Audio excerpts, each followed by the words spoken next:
رمضان کے موقع پر واقع ہوا تھا. اس میں مسلمانوں کو چھوڑ کر مکہ سے چھوڑ کر مدینہ جانے کا ہجرت کا واقعہ موجود ہے. ہجرت ایک بہت اہم پیغام ہے. ہجرت کا جو معاملہ ہے یہ ایک بہت اہم پیغام ہے جس کے اندر اللہ رب العالمین نے بیان کیا کہ ایک مومن جو ہجرت کر کے جاتا ہے یہ امن و امان چاہتا ہے.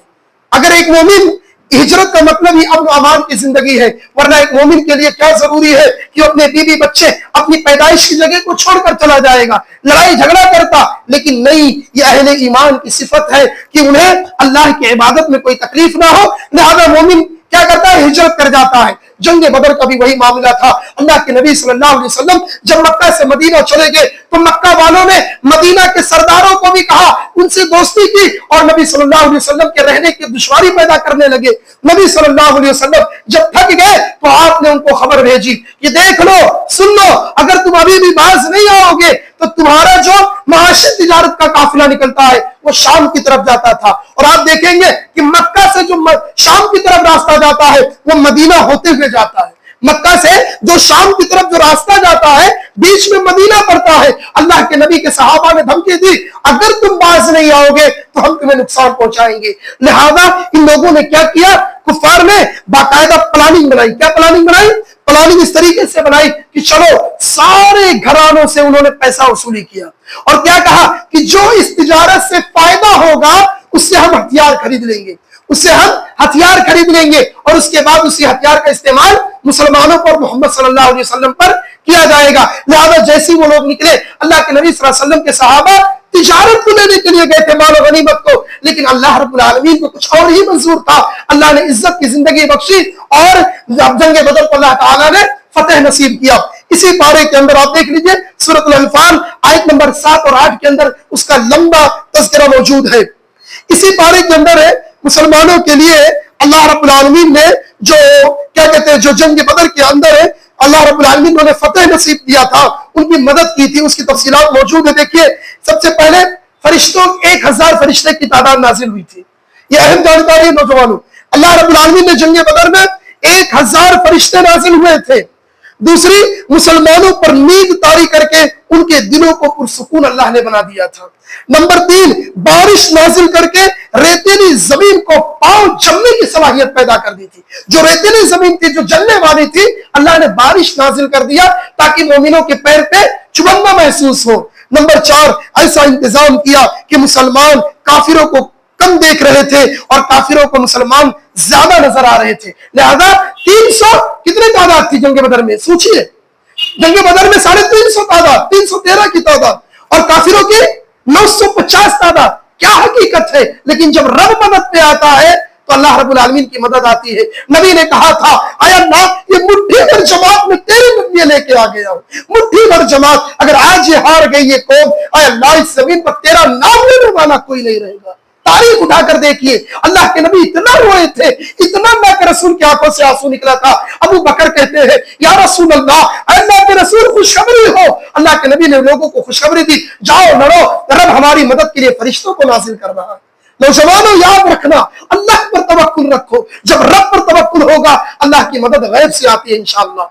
اسی پارے کے اندر لہذا جہاد کے آداب کا بھی تذکرہ ہے. اسی پارے کے اندر اللہ رب العالمین نے کافر کے عذاب کی دعا مانگتے تھے مگر عذاب نہیں آتی تھی. لہذا کافر اسی پارے کے اندر موجود ہے. اللہ رب العالمین سے وہ سورۃ الانفال کے اندر آیت نمبر 33 کے اندر موجود ہے کہ وہ لوگ دعا مانگتے تھے کہ اللہ رب العالمین ہمیں، لیکن پتھروں کی بارش نہ ہوئی. لہذا وہ لوگ دعا مانگتے تھے کہ اللہ رب العالمین ہم پر عذاب نازل کر دے اگر تو حقیقت میں ہے، اگر اللہ تو حقیقت میں ہے تو ہم پر عذاب نازل کر دے. دیکھیں اللہ رب العالمین سے کیا کہا، اور اللہ کبھی ایسا نہیں کرتا کہ انہیں عذاب دے. جب ان میں ہوا اللہ رب العالمین انہیں کبھی عذاب دینے والا نہیں جب وہ بخشش مانگتے تھے. لہذا ان میں نبی موجود تھے، انہیں دعوت کا کام دیتے تھے. لہذا اللہ کے نبی صلی اللہ علیہ وسلم نے ان کے لیے کبھی بھی بددعا نہیں کی تھی کہ اللہ انہیں غرق کر دیا. اس طریقے سے اور لوگوں کا معاملہ تھا. لہذا اللہ رب العالمین نے ان کی کئی صورتیں تھی عذاب کی، لیکن انہیں سمجھ میں نہیں آ رہا تھا. اسی کے پارے کے اندر اللہ رب العالمین نے بہت ساری چیزوں کا تذکرہ کیا ہے. مسلمانوں کو فتنے کے خاتمے تک جہاد کرنے کا بھی اللہ رب العالمین نے اسی پارے کے اندر حکم دیا تھا. لہذا اسی پارے کے اندر یہ بھی بتایا گیا ہے کہ مال اور اولاد یہ فتنہ ہے، مال اور اولاد یہ فتنہ ہے. لہذا اصل زندگی کون سی ہے؟ اللہ کے پاس والی زندگی ہے۔ یہ اولاد، یہ مال، اس کی نعمتیں اور یہ اولاد اور یہ مال کی لالچ کہیں تمہیں اللہ کے ذکر سے غافل نہ کر دے۔ یہ ساری چیزوں کو دیکھ کر آدمی کو چاہیے کہ دولت کے پیچھے نہ بھاگے، رب کے لیے عبادت کرے، رب کی طرف بڑھنے کی کوشش کرے۔ دولت آج ہے کل ختم ہو جانے والی ہے، مال آج ہے کل ختم ہو جائے گی، اولاد آج ہے آپ کے مرنے کے بعد یہ آپ کی ایک سے دو نسل یاد رکھے گی، تیسری نسل آپ کو یاد کرنے والی نہیں ہے۔ نوجوانوں، لہذا جو بھی عمل کرو اللہ کے لیے کرو، اللہ آپ کے ساتھ ہے، اللہ کی مدد آپ کے ساتھ ہے۔ اللہ سے دعا ہے کہ رب کریم ہمیں زیادہ سے زیادہ نیک عمل کرنے کی توفیق عطا فرما، اس رمضان المبارک کے مقدس مہینے میں زیادہ سے زیادہ عبادت کرنے کی توفیق عطا فرما۔ آمین تقبل یا رب العالمین۔ سبحانک اللہم و بحمدک، اشہد ان لا الہ الا انت، استغفرک و اتوب الیک۔